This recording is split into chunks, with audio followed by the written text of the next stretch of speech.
Je pense que cette situation a déjà dû forcément vous arriver. Vous rentrez dans un restaurant, dans un bar, dans une boutique et vous vous rendez compte qu'une personne attire votre attention. Vous ne la connaissez pas, vous ne lui avez pas encore parlé, pourtant un magnétisme se dégage de cette dernière. Mais comment fait-elle? Comment peut-elle captiver votre attention dès les premiers instants, dès les premières secondes pendant lesquelles elle va être dans votre champ de vision?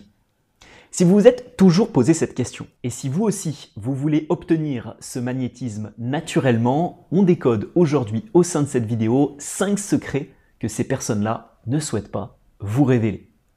Vous connaissez aussi, forcément, l'adage. Nous n'avons qu'une seule fois l'occasion de faire une bonne première impression. Il est donc fondamental et extrêmement important pour vous, comme pour les personnes qui vous entourent, d'avoir ce feeling instantanément. Si vous commencez par une rencontre difficile, délicate, compliquée et que les personnes autour de vous se font une image mentale de vous qui est bancale, très difficile sera le parcours ensuite pour pouvoir remonter cette image. Commençons avec le premier secret qui réside, je pense, dans la non-conformité aux règles établies et le fait de vivre selon ses propres règles. En vivant avec vos propres règles, vous allez tout de suite instaurer ce décalage par rapport à la masse, par rapport aux autres personnes en public. Et fatalement, vous obtenez beaucoup plus l'attention des personnes autour de vous. Il ne s'agira pas de faire le singe, il ne s'agira pas d'avoir l'air ridicule, mais il s'agira parfois de savoir remettre en cause certaines conventions. Vous arrivez par exemple dans un restaurant et plutôt que d'attendre bêtement à l'entrée comme le font la plupart des personnes, vous allez directement rentrer, vous allez chercher peut-être un serveur qui est actuellement en train de prendre une commande à la table et vous lui demandez si vous pouvez vous placer. Alors ne faites pas ça dans n'importe quel restaurant, pas dans des restaurants étoilés, des choses comme ça. De toute façon, il y aura toujours quelqu'un pour vous accueillir à l'entrée. Mais dans un petit boui-boui à un endroit, vous pouvez justement briser les codes en évitant d'attendre à l'entrée et en allant justement à la rencontre des serveurs, des personnes qui travaillent dans cet établissement. Vous pouvez par exemple également vous affranchir de certaines règles tout en respectant bien sûr la communauté, mais on pourrait par exemple imaginer que vous ayez une carte privilège ou que vous ayez un coupe-fil dans certaines visites que vous allez effectuer, certains coupe-fils au niveau de l'enregistrement de vos bagages dans un aéroport, et tout ça forcément va faire que socialement vous allez énormément vous démarquer. Le but ne va pas être non plus de dépasser tout le monde à la file d'attente et d'avoir l'air, excusez-moi l'expression, mais d'un énorme con. Mais par contre, en vous démarquant avec des petites astuces comme ça, vous allez forcément vous démarquer de la masse. Donc, vivre selon vos propres règles, essayez d'imaginer vous, dans votre quotidien, votre vie professionnelle, votre vie de tous les jours, comment vous pourriez justement essayer d'être légèrement différent. Et là, il s'agira purement d'un travail psychologique et au niveau de votre mindset. Ensuite, le deuxième conseil, une fois que vous avez légèrement attiré l'attention des personnes autour de vous, que vous vous êtes démarqué en vivant selon vos propres règles, qu'est-ce qu'il s'agira de faire, bien entendu, au niveau de votre eyes contact. La maîtrise du contact visuel vous permet de vous démarquer, d'avoir cette atmosphère qui se dégage de vous et d'avoir cette solidité, cette stabilité socialement parlant. Mais là, je ne vous parle pas simplement de savoir discuter avec quelqu'un et de pouvoir le regarder dans les yeux. Il s'agira aussi de pouvoir balayer d'un léger regard autour de vous la situation. Qu'est-ce qu'il se passe autour de vous pour pouvoir socialement être très intelligent? Un petit réflexe que je vais très souvent avoir, c'est que, et d'ailleurs je suis toujours surpris de voir que la plupart des gens ne le font pas, dans la rue, soit quand je marche tout seul, soit quand je marche avec quelqu'un, j'ai toujours une vision quasiment à 360 de ce qui se passe autour de moi. C'est-à-dire que s'il y a une voiture qui peut arriver, en plus maintenant avec les voitures électriques, il fut un temps où j'ai failli me faire faucher par une voiture à Rome, parce que les voitures électriques, on ne les entend pas arriver, ces petites coquines. Donc forcément, vous devez avoir une vision de ce qui se passe autour de vous. Et au-delà de la maîtrise et des conseils simples que je vous donne régulièrement sur maîtriser le contact visuel, ayez un contact visuel profond avec les autres. Si par exemple vous rentrez dans un restaurant et que les personnes voient que vous vous adressez à la réception, au serveur, avec un très bon contact visuel, que vous le maîtrisez bien et que vous créez cette connexion, les gens vont voir justement cette aura se dégager de vous.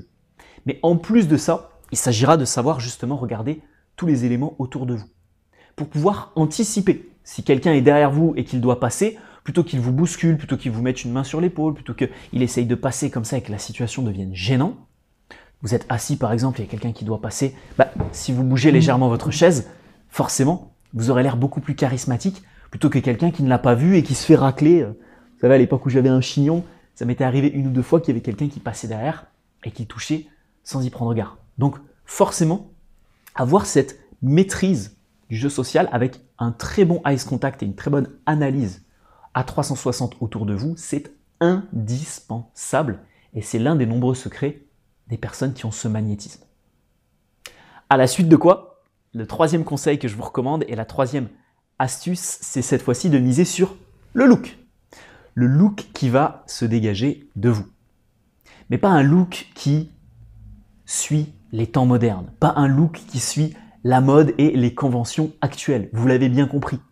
Si vous devez vous démarquer, si vous devez montrer aux autres justement que vous êtes différent, que vous avez ce magnétisme, il s'agira qu'on vous remarque. Si vous êtes habillé comme tout le monde, si vous avez les mêmes vêtements que tout le monde, si vous allez dans les mêmes boutiques que tout le monde, si vous avez le même style que tout le monde, si ça rend sur vous comme monsieur et madame tout le monde, vous n'aurez pas ce magnétisme. Si au contraire, d'un point de vue physique, vous êtes extrêmement atypique, vous faites 120 kg pour 1m80 par exemple, vous avez des tatouages, vous avez des piercings, vous avez ceci, cela, mais que ça colle avec votre identité et votre style, là je relie directement ça au point numéro 1, vous vivez selon vos propres règles, vous avez justement ce magnétisme qui se dégage de vous. Il faudra juste éviter que le magnétisme sente la 8-6, si vous voyez ce que je veux dire, mais forcément derrière, quel que soit votre style, vous pouvez dégager ce magnétisme. Donc, très intéressant d'aller vous habiller dans des boutiques qui ne sont pas forcément extrêmement connues, d'aller chercher des accessoires que monsieur et madame tout le monde ne portent peut-être pas. Je suis très friand par exemple chez les femmes d'un léger foulard qui est soit mis dans les cheveux, soit mis autour du cou ou peut-être même mis autour du bras. C'est quelque chose qui ne se porte plus et c'est quelque chose qui vous permet de vous distinguer visuellement. Vous me connaissez aussi sûrement si vous êtes abonné à cette chaîne YouTube. D'ailleurs, si ce n'est pas le cas, faut cliquer, faut s'abonner pour découvrir les vidéos tous les dimanches. Mais dans votre manière de parler, vous pouvez également vous distinguer. Avec le fait de glisser certains mots d'époque. Avec le fait d'avoir une voix peut-être et une manière de prononcer les phrases qui vous permet de vous distinguer. Avec un timbre légèrement différent. Avec un accent ou des choses comme ça. En bref, essayez de vous distinguer par votre apparence et votre attitude en société. Sans suivre la mode, peut-être même en étant à l'opposé de cette dernière. 4e conseil et 4e secret que les personnes utilisent pour dégager cette aura et cette prestance dès les premiers instants, dès les premières secondes, c'est la présence très forte d'une grande politesse. Et je dirais même, au-delà de ça, je vous ai déjà fait une vidéo cette année sur les normes sociales, sur le savoir-vivre en société, c'est d'aller vraiment pousser ça par une élégance extrêmement forte. Un savoir-vivre, des gestes simples, des mots simples. Bonjour, non, bonjour madame, bonjour mesdames, bonjour messieurs, dames. Des gestes simples du quotidien, tenir la porte à quelqu'un, aider une personne âgée à descendre les escaliers, conseiller quelqu'un qui passerait devant vous, vous sortez par exemple, je vous reprends pendant toute cette vidéo, je vais vous prendre le cas d'un restaurant, quelqu'un qui passerait devant vous, vous lui indiquez que vous sortez des toilettes, vous lui indiquez que les toilettes sont juste en bas, tournez à droite, vous verrez c'est un petit peu escarpé, mais faites attention à la tête si vous êtes un petit peu grand. Toutes ces petites normes vont faire que justement vous allez vous distinguer. Si les autres personnes qui sont assises à table au restaurant vous voient discuter avec cette personne alors que ce n'était pas quelqu'un qui était à votre table, il y aura forcément ce magnétisme qui va se dégager de vous. La personne va peut-être vous remercier et sans même que les autres entendent un seul mot. Ils vont voir une interaction, ils vont voir un merci, ils vont voir que vous lui avez conseillé quelque chose peut-être en tendant légèrement la main et donc forcément vous vous distinguez encore une fois.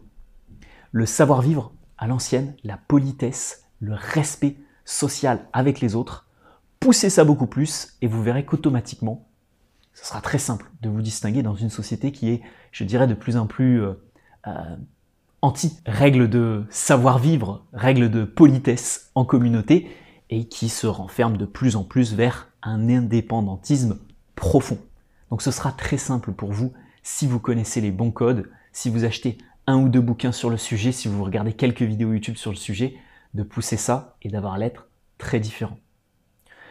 Je vous glisse un petit dernier exemple sur cet aspect de politesse. Si vous rencontrez quelqu'un pour la première fois, 5-10 minutes d'avance, un léger cadeau très très simple. Ne sortez pas par exemple un bouquet de fleurs géant sur un premier date, mais une légère petite attention qui montre que vraiment vous avez peut-être écouté la personne, si vous avez discuté avec elle par SMS avant, ou qui montre que vraiment vous avez cette petite attention très légère. On n'est pas obligé de claquer des billets sur la table, mais une petite attention très légère, de la ponctualité, des premiers mots qui sont choisis avec soin, ça c'est un régal.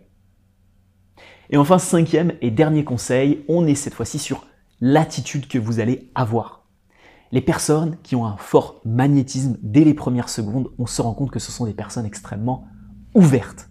Faire cette bonne première impression, le titre de la vidéo c'est être captivant dès les premiers instants, c'est pas être sombre, c'est pas avoir ce charisme que peuvent avoir certains personnages que j'ai déjà identifiés sur cette chaîne YouTube, du Tony Montana, Batman et Bruce Wayne, où là on va être sur un charisme assez sombre, on va être sur des personnages, peut-être même James Bond, que j'ai fait aussi sur cette chaîne YouTube, où vous allez avoir ce charisme, mais il n'y aura pas cette ouverture sociale. Le 5e point, si vous voulez être captivant et susciter justement cette aura magnétique, dans la notion de magnétisme, il y a cette notion d'attirance, c'est justement l'attitude que vous allez avoir. Il faudra chercher à avoir une attitude ouverte. Il faudra qu'on puisse se dire, si je vais simplement dire bonjour à cette personne-là, je sais que la personne, elle va pouvoir embrayer. Donc, par les petits exemples que je vous ai donnés tout au long de cette vidéo, à travers l'exemple des toilettes dans un restaurant, à travers la petite attention, des choses comme ça, on sent qu'on ne va pas s'ennuyer avec vous. On sent que ça va être jovial, ça va être intéressant. Vous avez cette notion justement de sociabilité facile. J'irai peut-être même plus loin sur ce dernier aspect en vous disant qu'il y a aussi cette notion de calme, de stabilité. On n'est pas non plus sur le clown de service qui va être marrant 5 minutes, mais on sent qu'il va nous épuiser socialement. Non, on est au contraire sur un équilibre entre quelqu'un qui va être très stable, très calme, qui va avoir un bon ancrage physique autour de lui, qui va avoir un regard assez ouvert sur les personnes qui l'entourent, donc on sent qu'on peut justement aller lui parler. Il ne va pas être renfermé avec une casquette vissée sur le crâne dans son coin, mais par contre, on sent qu'en plus de ça, la discussion va être profonde, intéressante.